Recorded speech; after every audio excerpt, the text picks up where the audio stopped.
Voilà. Bonjour à toutes et à tous. Merci infiniment d'être là. On se retrouve donc pour cette conférence avec une thématique qui va nous parler du lien entre beauté et spiritualité. Je disais tout à l'heure que, et je vais repartir sur cet aspect-là, je disais tout à l'heure que nous sommes dans un monde de paraître et que ce lien entre beauté et spiritualité, il n'est pas forcément fait, il n'est pas forcément évident.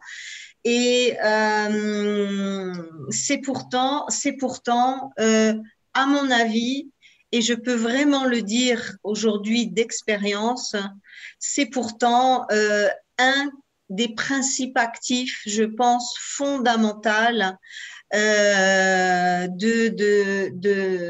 l'anti-âge. Un des principes actifs vraiment fondamentaux de l'anti-âge.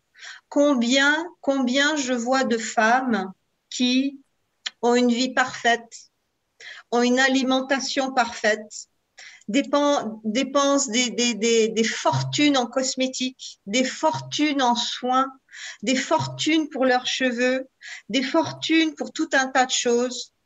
Et mon Dieu, j'ai la sensation qu'elles vieillissent beaucoup plus vite que les autres. Et il y a 10, 15 ans, je m'interrogeais. Je me disais, mais comment c'est possible de voir quelqu'un qui est aussi attaché à prendre soin d'elle, aussi attaché à faire tout ce qu'il faut, à avoir une hygiène de vie absolument parfaite. Et au final, j'ai la sensation qu'elles vieillissent plus vite que les autres. Qu'est-ce qui se passe? Et aujourd'hui, à 54 ans, j'ai compris. Aujourd'hui, à 54 ans, j'ai compris que, en fait, dans ces femmes-là, il manquait l'essentiel. Et l'essentiel, c'est le ciel. Jeu de mots que je ne voulais pas faire, il se fait tout seul. L'essentiel, c'est le ciel. C'est-à-dire que, merci de fermer vos micros, sinon je vais avoir du bruit de fond qui est pas agréable à entendre. Merci beaucoup. Et en fait, j'ai réalisé que quand les forces vives de la jeunesse nous lâchaient, parce un moment, elles nous lâchent, c'est dans l'ordre des choses, et c'est probablement aussi pour nous forcer à aller chercher des ressources ailleurs, pour nous forcer à aller chercher la beauté autrement. Et c'est précisément ça que m'a enseigné mon vieillissement, en tout cas, c'est me dire, bon, bah, ok, le corps et le visage est plus du tout comme à 20 ans, comme à 30 ans, mais j'ai eu la chance de comprendre que ma relation au divin et la place que j'ai fait au divin dans ma vie, eh bien, c'est venu combler les forces vives de la jeunesse. C'est venu faire la différence entre ce que je disais tout à l'heure, entre l'esthétique et la beauté. L'esthétique, c'est la jeunesse, tout est en place, tout est pulpeux, tout est beau, on peut faire tous les excès du monde, le corps est un tank, on encaisse, on encaisse, on encaisse et tout va bien et on pense qu'on est éternel. Alors oui, on est éternel, mais on n'est pas éternel dans le corps, on est éternel dans l'âme. Et c'est à partir du moment où ce switch-là se fait, c'est-à-dire de comprendre que oui, je dois m'occuper de moi, oui, je dois avoir une vie saine, oui, je dois m'occuper de ma peau, oui, oui, tout un tas de oui, on coche tous les oui à ce niveau-là, mais s'il n'y a pas le pilier de la spiritualité, c'est perdu d'avance. Je pourrais dépenser tout mon argent dans les cosmétiques, dans les compléments alimentaires, dans les soins, dans les cures, dans tout ce qui existe.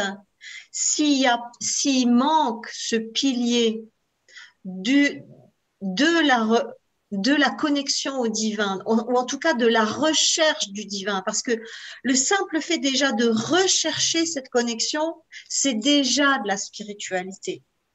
Ici, il ne s'agit pas de devenir des bodhisattvas, il ne s'agit pas de devenir des bouddhas, il ne s'agit pas de laisser tomber tout le matériel et de se consacrer à Dieu du matin au soir.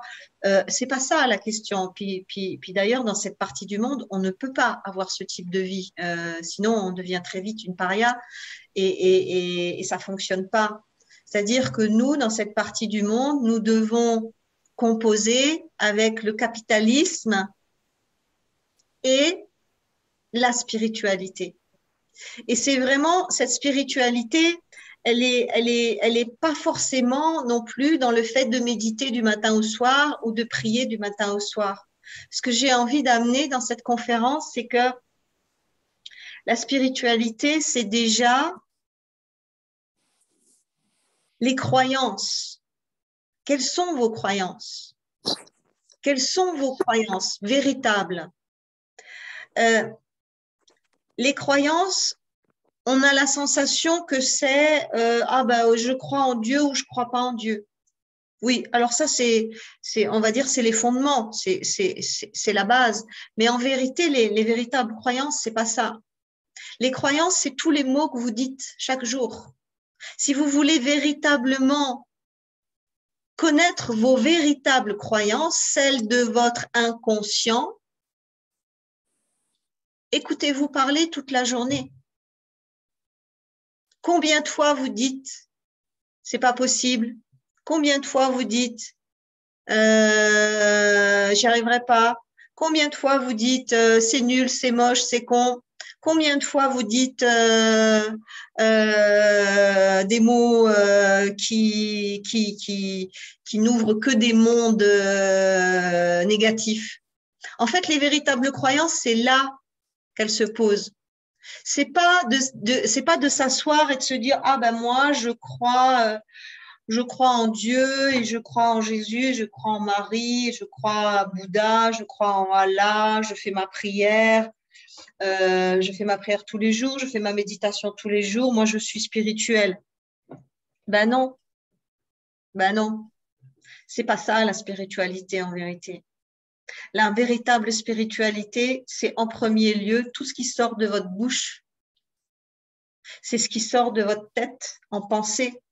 Si vous faites la prière et la méditation et les retraites et tout ce qui semble spirituel, mais que entre tout ça, vous avez des pensées bouseuses, j'ai envie de dire, et qu'entre tout ça, vous avez des mots qu'il ne faut pas répéter, eh bien, en vérité, vous êtes très loin de votre spiritualité. Parce que c'est ce qu'il y a dans notre inconscient, c'est les croyances inconscientes qui sont notre véritable spiritualité.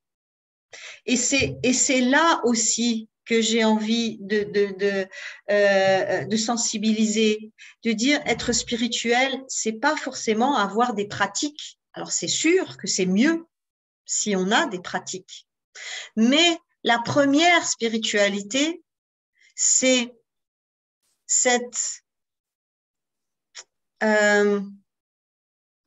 surveillance quasi permanente de ce que je pense et de ce que je dis.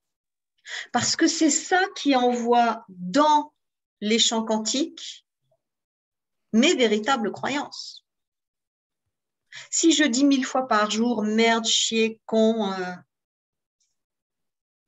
ben j'ai beau faire ma méditation et ma prière et ma retraite silencieuse pendant 15 jours, je vais envoyer une certaine somme d'informations non spirituelles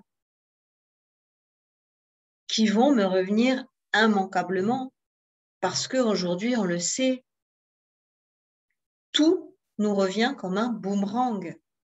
Tout fait en sorte que ce que j'envoie ce que j'envoie à l'univers, mais renvoyer immédiatement sous la forme de circonstances, situations physiques, émotionnelles, mentales, qui auront pris forme dans ce que je vais raconter au quotidien. Donc, beauté et spiritualité vont de pair, vont de pair. On ne peut pas rester belle, jeune, fraîche, éclatante si on passe son temps à dire des mots noirs, si on passe son temps à dire, à penser des choses noires. Et toutes les méditations du monde ne pourront jamais rattraper ça. Parce qu'un mot, c'est comme une feuille, c'est comme la feuille d'un arbre à l'automne qui s'envole. On ne sait pas où elle va. On ne sait pas. On ne peut plus la rattraper. Donc, la spiritualité, on a toujours l'impression que c'est quelque chose de waouh, c'est grand, c'est immense, c'est haut, c'est inaccessible. Oui et non. Oui et non. Non, parce que notre quotidien demande une spiritualité qui est tellement plus simpliste que ça, qui est tellement… Alors, je ne dis pas simple, je dis simpliste. Parce que ce n'est pas simple de se surveiller en permanence, parce que ce n'est pas simple de se rectifier en permanence, parce que c'est ça qu'on doit faire. Et même moi qui vous en parle aujourd'hui, je suis loin d'être aboutie.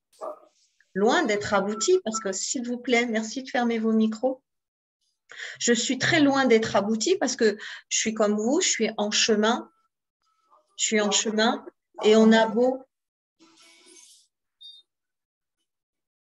Et on a beau savoir les choses, c'est pas parce qu'on les sait qu'on les a complètement intégrées. C'est un travail de surveillance permanente, permanente, permanente. Ça, c'est vraiment le premier point que j'avais envie de développer, déjà de dédramatiser le côté spirituel, parce qu'en fait, être spirituel dans son quotidien, c'est donné à tout le monde à partir du moment où on est d'accord de faire ce travail de surveillance et de correction. Je me surveille, je corrige. J'ai mal pensé, ah, je le vois, je corrige. J'ai mal parlé, ah, j'ai dit ça, j'efface ce que je viens de dire, je reformule. Ça, c'est déjà le premier pas vers la spiritualité. Et concernant la beauté, c'est encore beaucoup plus évident. On ne peut pas se regarder tous les jours dans un miroir. Qu'est-ce qui se passe?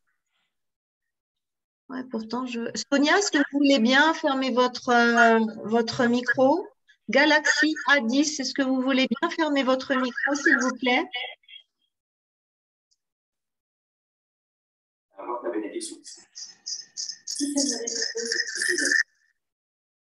Merci. Merci, maman, t'es la meilleure. Bon, je dois faire cette course dont on a discuté tout à l'heure. Bon, je viens vite avec. Je reviendrai chez toi plus tard, d'accord? Parfait. À tout à l'heure. On se rappellera. Je t'aime. Je t'aime. Et toi, je t'aime aussi. Tu t'envoles, toi aussi? J'ai plutôt intérêt. La patronne est à… Voilà, j'ai trouvé l'intrus. Pardon. Ok. Ok, d'accord. Alors, ce que je veux dire, c'est que… Est-ce que vous m'entendez?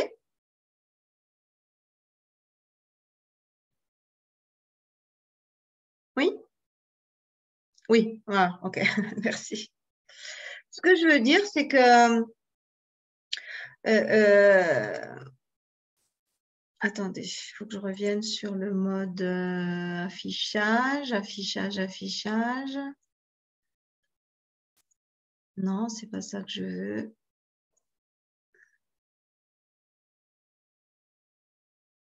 Il y a de l'écho. Oui, justement, c'est ce que j'essaye d'enlever. Là, maintenant, là, il y a encore de l'écho maintenant? Est-ce qu'il y a encore de l'écho maintenant? Non, d'accord. Merci, Nathalie. J'essaye juste de mettre plein écran, mais j'y arrive pas. Non.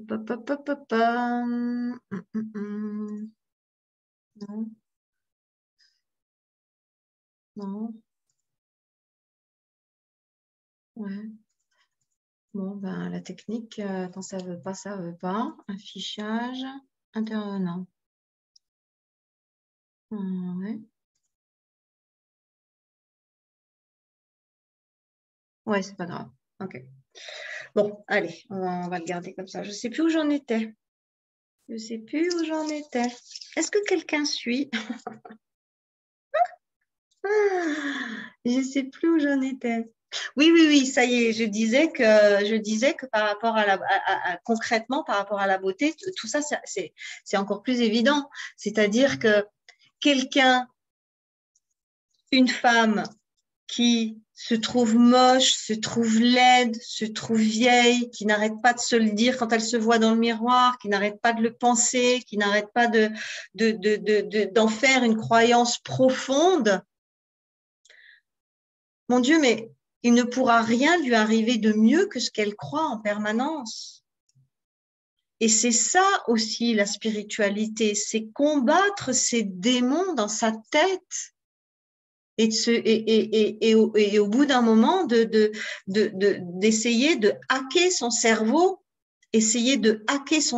pour évacuer cette vision de soi-même, évacuer ces pensées incessantes sur soi-même qui ne font que nous diminuer.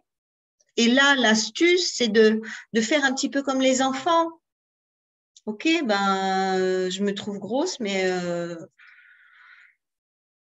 beaucoup moins qu'hier. Je trouve que je suis beaucoup moins gonflée qu'hier ou beaucoup moins ridée qu'hier. Ah, mais tu as meilleure mine. Ah, je trouve que j'ai meilleure mine. Ah, mais là, je trouve que ça s'est un petit peu amélioré. Même si c'est pas vrai, faites semblant. Hackez votre cerveau. Ne laissez pas toute cette programmation négative que le monde de la beauté vous met toujours face à vous, ne laissez pas cette programmation vous envahir et vous soumettre. Bien sûr qu'on n'est pas toujours sublime, bien sûr qu'on n'est pas toujours en forme, mais on ne le regarde pas. Et on se trouve toujours quelque chose de bien, on se trouve toujours quelque chose de beau, on se trouve toujours quelque chose de valorisable. Et il n'y a que comme ça qu'on peut traverser ces mauvaises programmations en permanence et faire en sorte que ce qu'on pense de soi, c'est positif. Alors, peut-être qu'on ne va pas se trouver une princesse tous les jours, mais déjà, si on arrête de se dire « je suis vieille, je suis moche, je suis ridée, je suis grosse », déjà, si on arrête ça et qu'on commence à se dire « ah, j'ai meilleure mine qu'hier, ah, mais ça, je vais mieux, ah, je trouve que c'est mieux », commencer progressivement à aller vers une dialectique, une diction. Regardez la magie des mots. La bénédiction, ça veut dire quoi? Littéralement. Ça veut dire la bonne diction. Et la malédiction, ça veut dire quoi littéralement? Ça veut dire la mauvaise diction. Donc, envoyez-vous des bénédictions en permanence, même si ce que vous voyez dans le miroir, ça ne vous plaît pas complètement. Et éradiquez littéralement, définitivement, décidez-le, cette malédiction. Parce que littéralement, on s'envoie soi-même des malédictions. et particulièrement sur notre corps et notre beauté et notre apparence. Ça, c'est fondamental. Rentrez dans la bénédiction. Rentrez dans la bénédiction de vous-même et rentrez aussi dans la bénédiction pour les autres. Il y a quelque chose d'extraordinaire que j'ai compris il y a quelques années seulement. Il m'a fallu 54 balais pour comprendre ça. Enfin non, il y a quelques années. J'irai 52 ans. Ça concerne la critique. J'ai réalisé que sur un plan quantique, quand on critique quelqu'un, en fait, on se critique soi-même. Parce que dans le champ quantique, nous ne formons qu'un. Et comme nous ne formons qu'un, quand je fais une malédiction sur quelqu'un, c'est-à-dire une mauvaise diction sur quelqu'un, en réalité, je me l'envoie à moi-même. Waouh! Énorme. Donc ça aussi, ça fait réfléchir. On ne peut pas rentrer dans cette dynamique de spiritualité, de bénédiction pour soi et de bénédiction sur le monde, tant qu'on ne s'est pas détaché de cette activité passionnante qu'ont les êtres humains, et particulièrement les femmes, la critique et le jugement. Tout ce que vous critiquez sur l'autre vous revient en pleine face et de manière brutale. Et de plus en plus brutale. Pourquoi? Parce qu'on est entré dans une époque, on est entré dans une énergie, on est entré dans une nouvelle ère quantique où tout s'accélère et où tout nous revient en pleine face quasi immédiatement. Il y a 50 ans, 100 ans, le karma, il retombait sur les descendants. C'était lent. Dans la Bible, c'est écrit, c'est le fils qui payera les fautes du père. C'est fini. C'est chacun qui paye ses fautes tout de suite. Et ça, il faut vraiment le comprendre parce qu'on est vraiment dans cette énergie où tout s'est accéléré. On est vraiment dans cette énergie où on est responsable de tout. On nous demande de prendre nos responsabilités. On nous demande de nous aimer avant tout et avant qui que ce soit. Un autre enseignement très puissant, c'est que, en vérité, les autres ne peuvent nous aimer qu'à la hauteur de ce que nous nous aimons nous-mêmes. En vérité, l'amour que nous nous portons est comme une permission, un degré de permission que nous donnons aux autres pour nous aimer. Et le drame de tellement de femmes qui cherchent l'amour à tout prix et qui ne le trouvent pas. Pourquoi? Parce qu'elles n'ont donné aucune permission à qui que ce soit de les aimer, puisqu'elles ne se sont pas suffisamment aimées elles-mêmes, parce qu'elles ne s'aiment pas suffisamment elles-mêmes.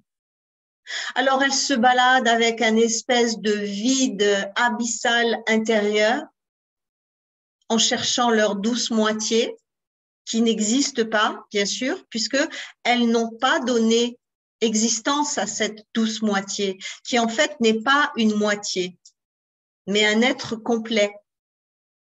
Cette histoire de ma moitié, de pas ma moitié, ça me fait rire parce que quand j'allais sur les réseaux sociaux, je voyais je cherche ma douce moitié. Alors moi je répondais, c'est pas moi parce que moi je suis complète.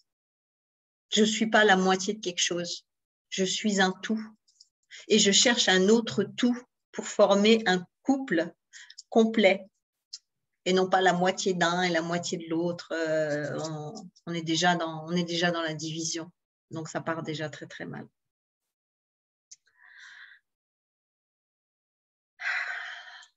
Les croyances sont fondamentales. Les croyances sont fondamentales. Si je crois que je vais vieillir, je vais vieillir. Si je crois qu'à 50 ans, je suis vieille, ben à 50 ans, vous serez vieille. Moi, j'en ai 54, je ne me suis jamais sentie aussi jeune.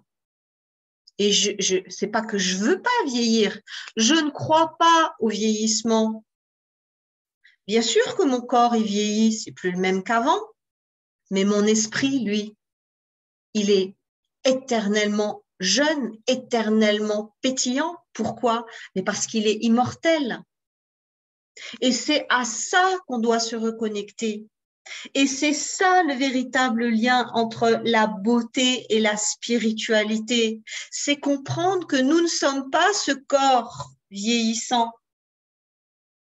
Nous sommes bien plus que nous-mêmes.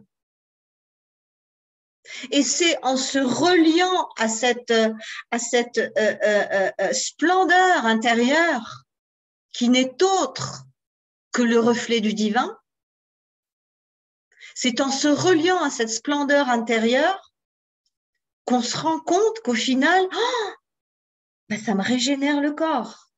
Et puis finalement, je vieillis pas si vite que ça. Puis waouh, waouh, waouh, waouh, finalement, waouh.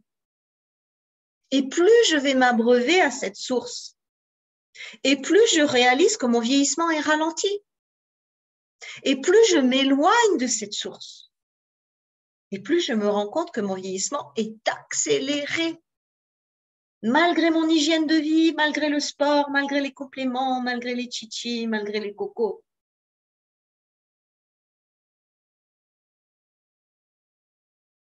La source divine est éternelle.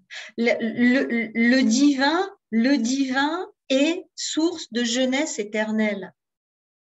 Si on nous avait appris à l'école, au lieu de nous apprendre la Première et la Deuxième Guerre mondiale, si on nous avait appris qu'on était tous des enfants de Dieu, qu'on était tous investis de cette présence divine et qu'elle ne demandait qu'à s'épanouir comme une fleur à l'intérieur de nous, et qu'on nous avait fait autant de cours de connexion au divin, de méditation, de gestion de la pensée, de gestion de la parole à la maternelle, au primaire, au lycée et jusqu'au bac, mais on serait tous déjà immortels. Quel que soit notre âge, on paraîtrait tous avoir 20 ans. Mais ceux qui nous gouvernent ne veulent pas nous amener là. On le sait très bien. Et ceux qui nous gouvernent essayent même de nous emmener bien à côté de tout ça.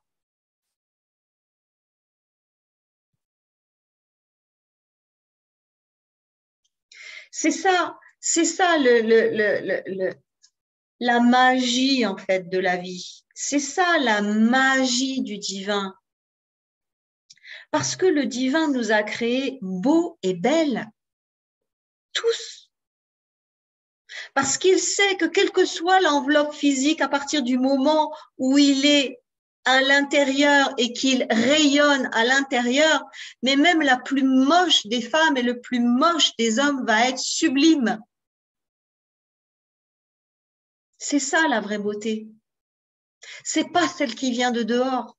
C'est pas celle qui est le fruit de tous mes efforts physiques. C'est celle qui est le fruit de tous mes efforts spirites. C'est fondamental. C'est vraiment fondamental.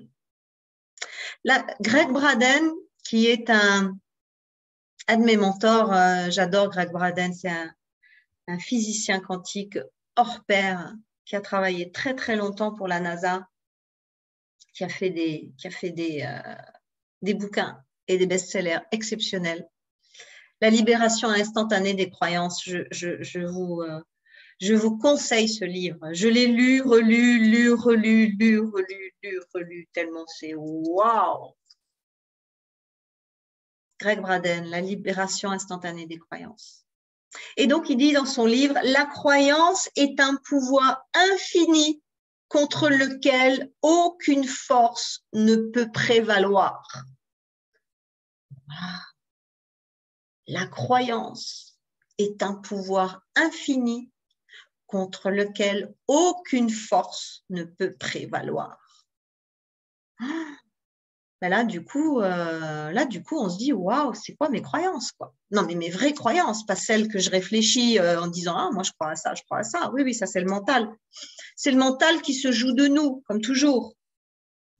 Les vraies croyances, encore une fois, hein, je vous l'ai dit, hein, c'est ce que vous pensez et ce que vous dites. Hein. Alors, écoutez-vous penser, écoutez-vous parler, et puis vous serez au fait de vos vraies croyances. Donc, du coup, ben, je m'interroge, c'est quoi mes vraies croyances?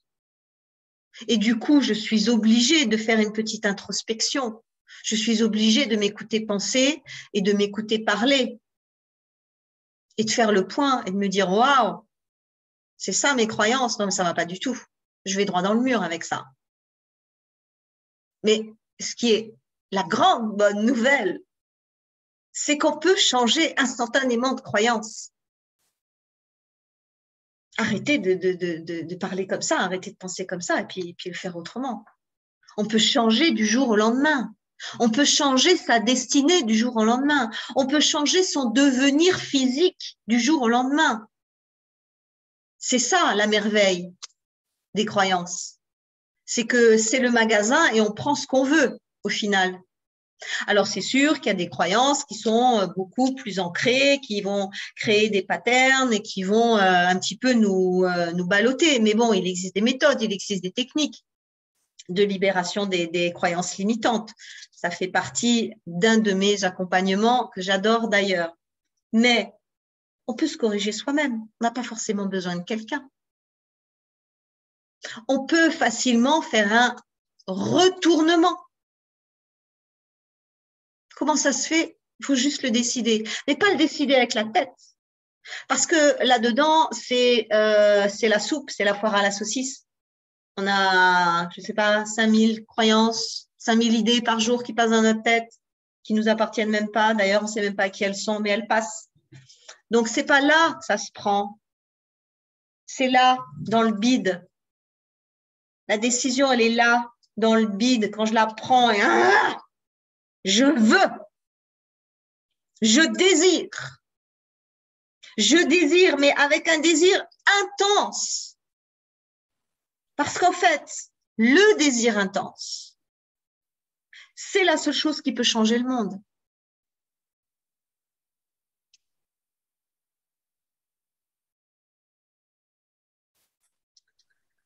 Le désir intense, c'est vraiment, vraiment la clé. Quand on veut vraiment, vraiment quelque chose. Le problème, c'est que on nous a fait grandir dans un monde où on veut tellement de choses, mais tellement de choses. Mais je parle aussi pour moi, hein, encore une fois, hein, pardon. On veut tellement de choses qu'on n'arrive plus à se focaliser sur un truc. Oh non, moi je voudrais ça, puis un peu de ça, puis un peu de ça, puis un peu de ça, puis ça, puis ça, puis ça, puis ça, puis ça, puis du coup, on n'a rien. Pourquoi? Parce qu'on n'arrive pas à focus sur un truc. Parce qu'en fait, qu'est-ce qui fonctionne dans les croyances? C'est la vibration. Tout est vibration, vous le savez. Tout est vibration. Le code, c'est la vibration. Et quand je veux quelque chose d'intensément, eh ben, j'émets la vibration correspondante. Et en émettant la vibration correspondante, ben, je vais tout faire pour capter ce qui est dans ce champ-là et attirer à moi ce qui correspond à la vibration. Mais comme je veux un truc, mais pas si profondément que ça, et puis, oh, puis je voudrais ça, mais pas si profondément que ça. Donc, en fait, on a de désirs vibrants pour plus rien. On veut un peu de tout, mais on veut plus rien intensément. On s'accroche plus à un truc, dire ça, je veux ça. Et puis d'ailleurs, si on est vraiment honnête avec soi-même, tout ce qu'on a voulu vraiment intensément dans notre vie, quel que soit notre milieu social, on l'a obtenu. Et tout ce qu'on n'a pas obtenu, c'est parce qu'au final, il n'y avait pas ce désir profond, vibrant, duquel on n'a pas dérogé. Donc, quand je veux rester belle, quand je veux rester jeune, quand je veux maintenir ma beauté, ça doit aussi être un désir vibrant. Pas juste, oh, je fais un petit peu de ci, puis un petit peu de ça. Ah, ben j'ai tout fait, mais je vieillis quand même. Ben non, non, il manque l'essentiel. C'est quand c'est aligné que les choses, elles se manifestent. Quand ce que j'ai pensé, ce que j'ai dit et ce que je ressens et ce que je fais vont dans le même sens.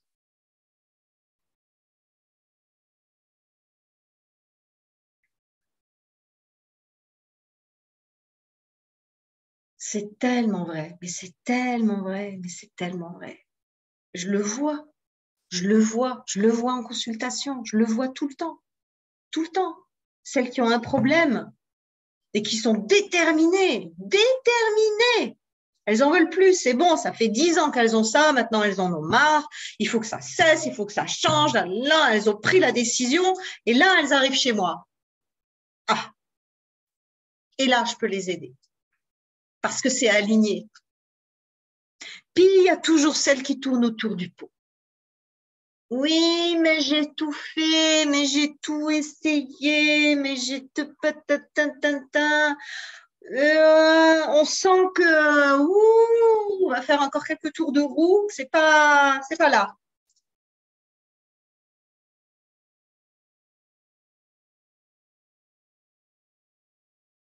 C'est ça, mes amis, c'est ça, mes amis.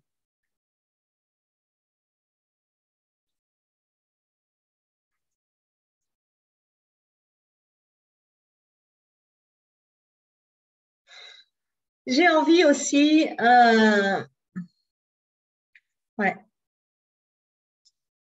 j'ai envie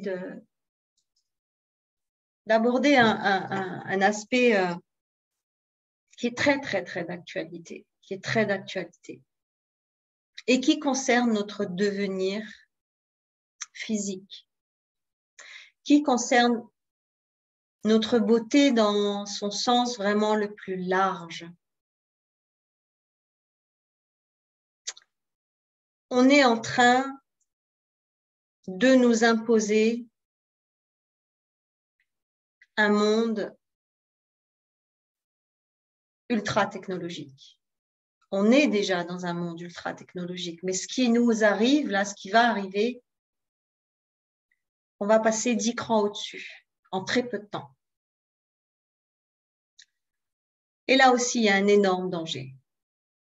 Il y a un énorme danger parce que l'être humain est en train, pour des raisons de praticité, pour des raisons de modernité, pour des raisons de soi-disant progression, pour des raisons de soi-disant évolution, il est en train de perdre son âme. Et j'ai même envie de dire de vendre son âme au diable. L'ultra, le méta qui nous arrive a pour objectif de nous voler notre âme. On est déjà arrivé à un niveau préoccupant concernant les réseaux sociaux et concernant l'image que les jeunes générations se font de la beauté. On est déjà arrivé à un niveau préoccupant d'égocentrisme et d'esthétique, de suresthétique à outrance, où justement il n'y a plus d'âme, où justement il n'y a plus de lumière. Et c'est quelque chose qui va se développer encore plus. Et là, on va nous demander de faire des choix. On va nous demander de faire des choix.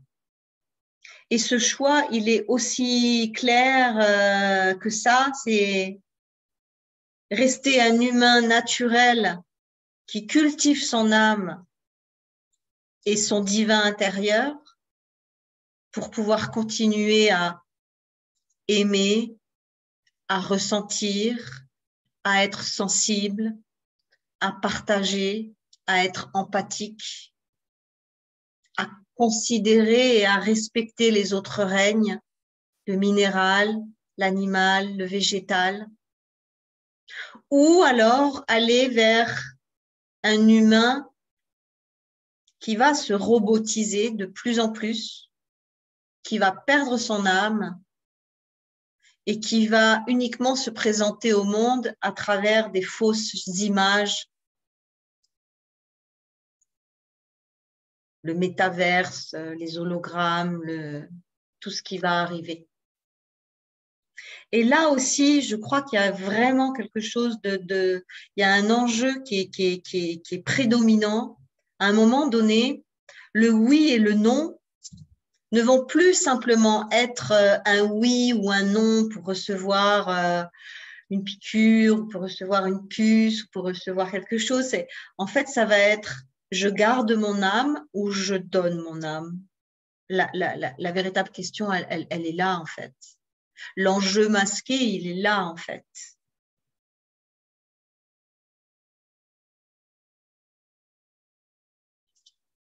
Et donc, ce que j'ai envie de dire, c'est que il n'y a pas de beauté sans le divin. Il n'y a pas de beauté sans l'âme. Il n'y a pas de beauté sans amour. Et encore une fois, amour de soi en premier lieu. En premier lieu, c'est pas de l'égoïsme, c'est la compréhension des mécanismes du vivant. Si vous aimez quelqu'un plus que vous pouvez être sûr qu'à un moment donné, vous allez le détester et que la relation va se transformer. Parce que votre âme ne peut pas supporter d'aimer quelqu'un d'autre plus qu'elle-même. On doit aimer l'autre, mais on ne peut pas le faire tant qu'on ne sait pas aimer et reconnu soi-même. Nous avons une chance, mais phénoménale, phénoménale. On est arrivé à une époque où tous les enseignements spirituels sont à portée de tous. On est arrivé à une époque où il n'y a plus de secrets. Les seuls secrets sont des secrets sombres, ténébreux. Les secrets de lumière ont tous été révélés dans toutes les traditions. Vous voulez le chamanisme, allez-y, c'est open. Vous voulez ceci, allez-y, c'est open. Tout ce qui concerne la lumière, tout ce qui concerne le divin, ça n'est plus hermétique comme il y a 50 ans. Moi, quand j'ai commencé ma vie spirituelle, mais je devais gratter la terre pour aller chercher de l'information, pour aller chercher des bouquins, pour aller chercher des conférenciers. C'était le parcours de la combattante. Être spirituel, il y a 35 ans, il fallait y aller à la machette. Il fallait du courage. Aujourd'hui, tout est à portée de main. Il n'y a qu'à cliquer. Tout est là. Donc, on vit une époque extraordinaire pour ça. Mais encore faut-il aller le chercher. Encore faut-il aller le chercher. Juste être capable de s'y soumettre Parce que nous sommes, que nous le voulions ou non, soumis en permanence. Vous savez, moi, quand j'ai fait ma formation d'hypnose, j'ai halluciné. Je me suis dit, waouh, l'esprit humain est à ce point manipulable. Oh, c'est grave. Ça m'a fait peur. Ça m'a vraiment donné le vertige. Je me suis dit, mais c'est pas possible. C'est pas possible que ce soit à ce point-là. Ben oui. Nous sommes des êtres hautement manipulables. Tout ce que nous entendons est imprimé dans notre inconscient et fabrique quelque chose. Tout ce que nous voyons est imprimé dans notre inconscient et fabrique quelque chose à notre insu. Tout ce que nous ressentons est imprimé dans notre inconscient et fabrique à notre insu. En fait, je vais vous le dire comme je le pense. Nous sommes des marionnettes. Et quand je me soumets à 4 heures de télévision sur les crimes, les meurtres, les abominations que nous sert la télévision, je donne du crime, du meurtre et des abominations à mon inconscient. C'est dans la boîte. Et quand j'écoute de la musique en 440 Hz, complètement déstructurante et pour mon conscient et pour mon inconscient et pour mes cellules, c'est imprimé, c'est dans la boîte. Et ça va fabriquer des horreurs à mon insu.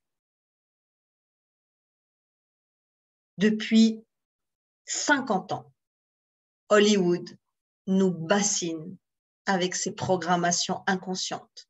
Et nous sommes là à regarder et à applaudir.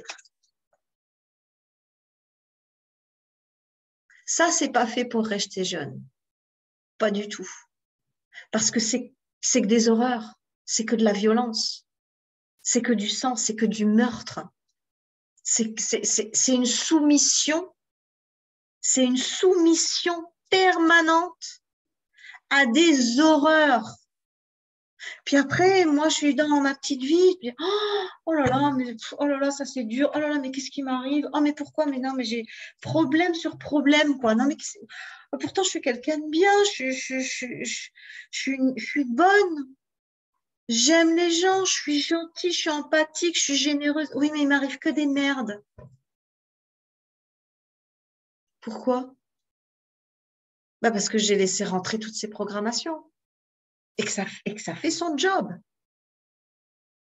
Donc là aussi, la spiritualité, c'est aussi se retirer des programmations négatives et se soumettre à des programmations positives.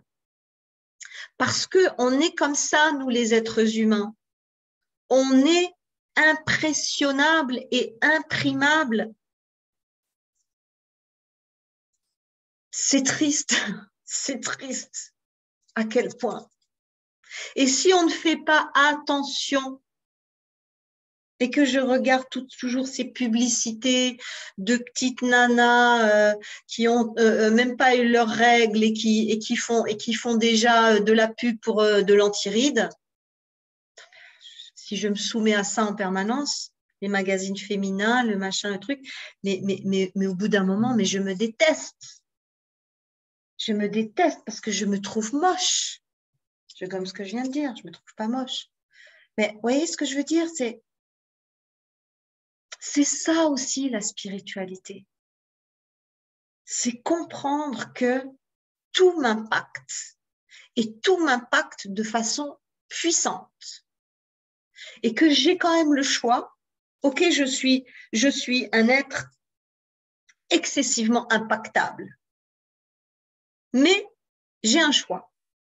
Je peux choisir à quoi je me soumets en termes d'audio, de visuel et de ressenti. Et donc, du coup, je deviens maître de ma propre programmation.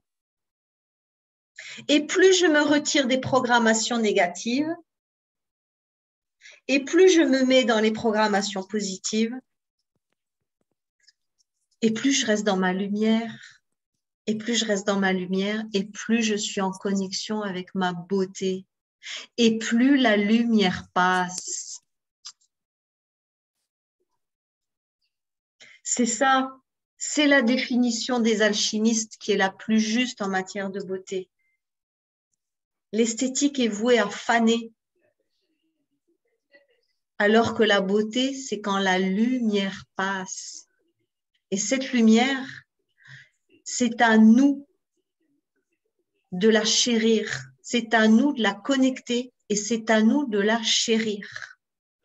Parce que personne ne le fera à votre place. Même votre mari qui est dingue de vous, il ne pourra pas faire ça à votre place.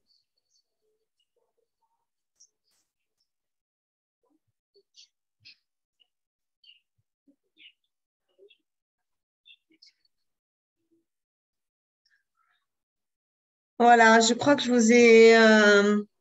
vous ai donné vraiment le message essentiel. Est-ce qu'il y a des questions?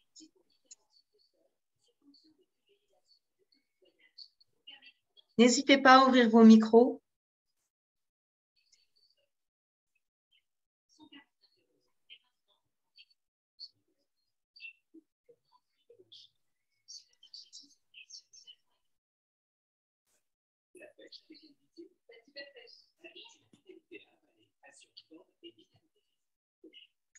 Ici, l'enseignement, c'est vraiment décider de devenir plus grand que soi. Décider de devenir plus grande que soi. Je ne suis pas ce petit corps qui vieillit. Merci Sylvie.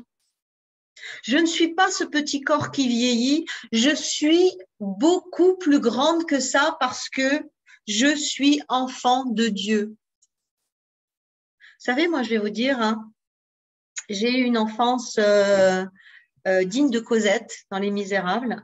J'ai pas du tout été désirée, j'ai pas été aimée, j'ai eu une enfance abominable, violente, maltraitante. Enfin, voilà. Et le jour où j'ai réalisé que Dieu m'avait désirée et que c'est pour ça que j'étais là et que j'étais enfant de lui, j'ai guéri d'une minute à l'autre. J'ai guéri d'une enfance pourrie et maltraitante d'une minute à l'autre. Quand j'ai réalisé que ce père là-bas, lui, il m'a voulu. Lui, il m'a désiré et il a voulu que j'arrive là. Et il a fait de moi ce que je suis à partir du moment où j'ai reconnu ma filiation. Je suis enfant du divin. Et quand on me demande de me présenter, je dois me mordre les lèvres pour pas dire ça. Parce que c'est ma véritable identité. C'est pas Carole Cassonne, mon identité. Ça, c'est l'état civil. Ma véritable identité, c'est enfant de Dieu. Wow! Héritière de Dieu. Et vous êtes pareil. C'est juste merveilleux de savoir ça. C'est juste exceptionnel d'avoir cette certitude. Je vous souhaite de tout mon cœur de réaliser ça dans votre vie. On n'a pas besoin d'être une grenouille de bénitier pour vivre avec cette croyance-là. On n'a pas besoin d'être catholique ou chrétienne ou what else. Non, c'est donné à tout le monde de connecter avec ça, de comprendre ça et de savoir ça. L'amour est mon essence. L'amour est mon essence, c'est mon carburant. Et dès que je m'éloigne de ça, je vais mal. Et dès que je me soumets à quelque chose qui ressemble pas à de l'amour, je vais mal et je vieillis et je deviens malade et je deviens moche.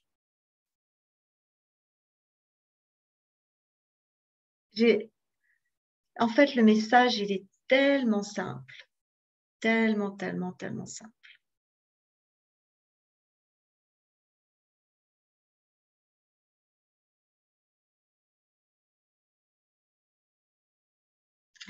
Merci, Croyot. Alors, je vais vous laisser là. J'avais promis de ne pas faire plus d'une heure parce que sinon, après, c'est trop long et puis il n'y a plus personne qui écoute quand c'est trop long. Et s'il n'y a pas de questions, je vous remercie.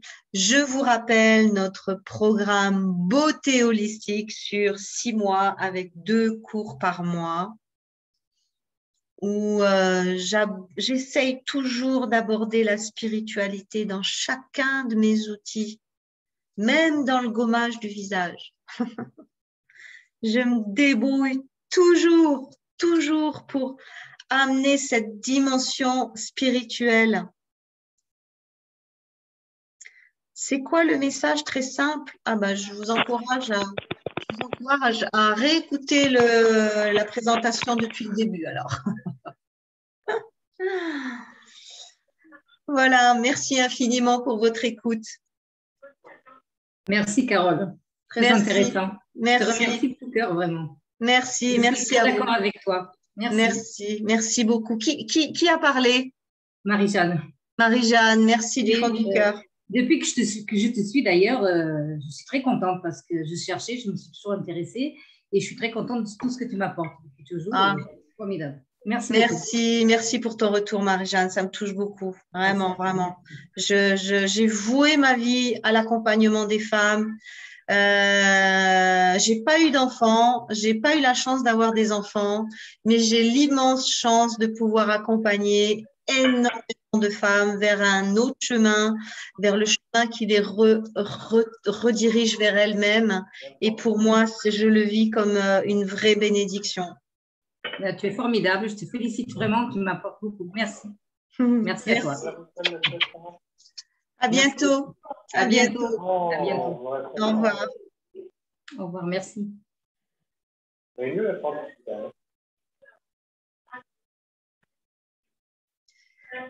aime bien, hein?